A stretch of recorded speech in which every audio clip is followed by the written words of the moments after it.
Iresaka fanadinam-panjakana CEP-tsika eto zany satria dia 370 faingo 220 isanjato ny tapafana ho an'ny fanadinana CEP ho an'Antananarivo renivohitra vao nangiran-dratsy dia nipetaka teny anivon'ireo foibe-panadinana samihafa ny voka-panadinana tomefy olona ny toerana nahitana ny valim-panadinana ho an'ireo naomby dia narabaina izy ireo zany tsy akoraina kosa nefa ireo tsy naomby satria dia nomena fakahirezana izy ireo. Napetaka vao maraina teny anivon'ireny ivitoeram-panadinana maro samihafa manerana ireo fari-piady ity mpampianarana eto Antananarivo renivohitra ny valim-panadinana CEP.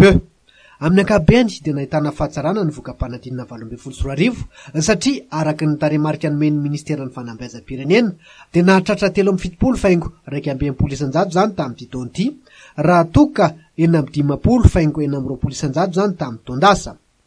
Ny faritra teny amin'ny tarehan'ireo afa-panadinana ny hafaliana raha tonga nijery izany valim-panadinana zany niaraka tamin'ny ray aman-dreniny izy ireo ka isan'izany i Brian izay isan'ireo afaka. Afaka vetsy manahoana ny fijoko? Fanatra. Inona zany zao ny sakina amin'ny dada sy mama satria afaka fanadina? Mety daholo. Andeha na vakansa?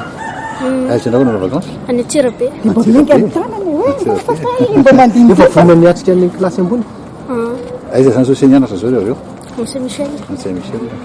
Tsy nanafina niaravony ihany koa ny reniben'ny Brian izay niaraka tamin'ny nijeriny valim-panadinana.